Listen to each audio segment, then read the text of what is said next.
નામચીન પરિવાર અને પૈસાનો રોફ યુવાનોનું ભવિષ્ય બરબાદ કરી નાખે છે। અમદાવાદનું કુખ્યાત કિશોર લંગડા તેનો 18 વર્ષીય પુત્ર મારામારીના કેસમાં જેલમાં જાય છે। જામીન પર બહાર નીકળે છે અને બહાર નીકળ્યા બાદ હથિયારો સાથે રીલ બનાવતો ઝડપાય છે। પરિવારનું અંકુશ ના હોય ત્યારે આવા કુખ્યાતના બાળકો આવા ગુના આચરે છે।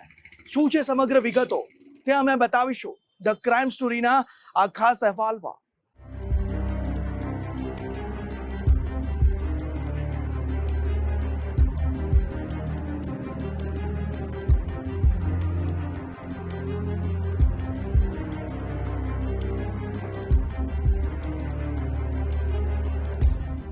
સોશિયલ મીડિયામાં પ્રસિદ્ધિ મેળવવા યુવા પેઢીમાં ઇન્સ્ટાગ્રામની રીલ બનાવવાનો ક્રેઝ વધતો જાય છે।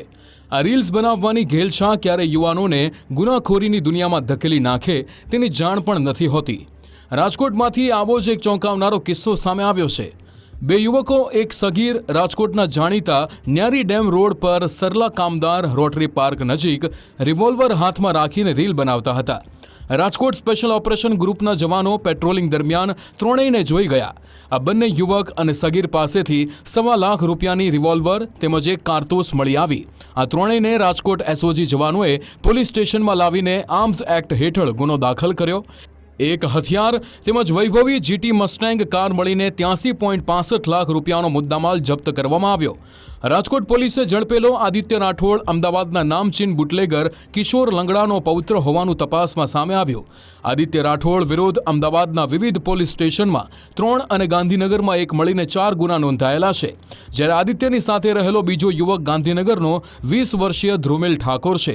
કોલેજમાં અભ્યાસ કરતા આદિત્ય રાઠોડ અને ધ્રુમિલ ઠાકોર બંને રાજકોટમાં મિત્રના ઘરે લગ્ન પ્રસંગમાં હાજરી આપવા પહોંચ્યા હતા। આ કેસમાં ઝડપાયેલો ત્રીજો સગીર રાજકોટનો હોવાનું સામે આવ્યું છે। આ યુવકો પાસે રહેલી પરવાનાવાળી રિવોલ્વર સગીરના સગા નિલેશભાઈ હિરાણીની છે। રાજકોટ ન્યારી ડેમ મેન રોડની બાજુમાં જાહેરમાં ધુમિલ અમિતભાઈ ઠાકોર રહેવાસી અમદાવાદ અને આદિત્યસિંહ દિલીપસિંહ રાઠોડ રહેવાસી ગાંધીનગર તથા એક અન્ય બાળ કિશોર એ કોઈ પણ જાતના પાસ પરમિટ વગર પરવાના વગર એક હથિયાર સાથે રીલ્સ બનાવતા હતા અને એમની પાસે એક જીવિત કાર્ટ્રેજ પણ હતો। તો એ બાબતે રાજકોટ શહેર એસઓજી દ્વારા ડીસીબી પોલીસ સ્ટેશનમાં આ ત્રણેય આરોપીઓ વિરુદ્ધ એક ગુનો દાખલ કરવામાં આવેલ છે। એ ગુનો આર્મ્સ એક્ટની કલમ 25(1)(b)(a) 29 અને જીપી એક્ટની કલમ 135 અને બીએનએસની કલમ 223 મુજબ દાખલ કરવામાં આવેલ છે। આ જે આરોપીઓ છે એમાંથી બે જે આરોપીઓ છે એ મેજર છે, એના વિરુદ્ધ અમે એફઆઈઆર નામજોગ દાખલ કરી છે અને એક કાયદાના સંઘર્ષમાં આવેલ બાળકિશોર છે એમની વિરુદ્ધ જે એક્ટ છે એ મુજબ કાર્યવાહી કરવામાં આવશે। અમદાવાદના આસારવા વિસ્તારના નામચીન બુટલેગર કિશોર લંગડાના 18 વર્ષીય પૌત્ર આદિત્ય રાઠોડ સામે અમદાવાદમાં બેફિકરાઈથી વાહન ચલાવી એક વ્યક્તિનું મોત નિપજાવવાનો ગુનો દાખલ છે। આ ઉપરાંત થોડા દિવસ અગાઉ નવરંગપુરા પોલીસ સ્ટેશનમાં હત્યાની કોશિશ અને ગાંધીનગરમાં 2025માં ઇન્ફોસિટી પોલીસ સ્ટેશન ખાતે ગેરકાયદે મંડળી રચી મારામારી અને ધમકી આપવા અંગેની ફરિયાદ નોંધાઈ ચૂકી છે। ગત 12 મેના રોજ અમદાવાદની કોલેજ બહાર તોડફોડ અને મારામારીના કેસમાં ધરપકડ બાદ આદિત્ય જામીન પર બહાર આવ્યો હતો। આરોપી છે આદિત્ય દિલીપભાઈ રાઠોડ, એની એજ જે છે 18 વર્ષ છે।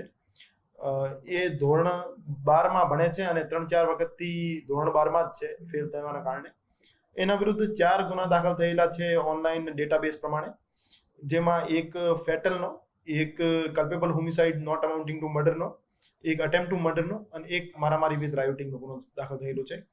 એ અમદાવાદમાં ગુનાહિત ઇતિહાસ ધરાવતા કિશોરભાઈ લંગડાના પૌત્ર છે અને એ જે આરોપીઓ છે એમની પાસેથી એક ફોર્ડ મસ્ટેંગ કાર પણ બરામદ કરવામાં આવેલ છે, જે આદિત્ય દિલીપભાઈ રાઠોડના મધરના નામે રજિસ્ટર્ડ છે અને જે હથિયાર પરવાનો છે એ નિલેશભાઈ વલ્લભભાઈ હિરાણી નામના વ્યક્તિના નામે પરવાનો એનો હથિયારનો છે અને એ પરવાના ધારક અને જે કાયદાના સંઘર્ષમાં આવેલ બાળકિશોર છે એમના પારિવારિક સંબંધો હોવાના કારણે પરવાના ધારક દ્વારા બાળકિશોરને હથિયાર આપવામાં આવેલ હતો।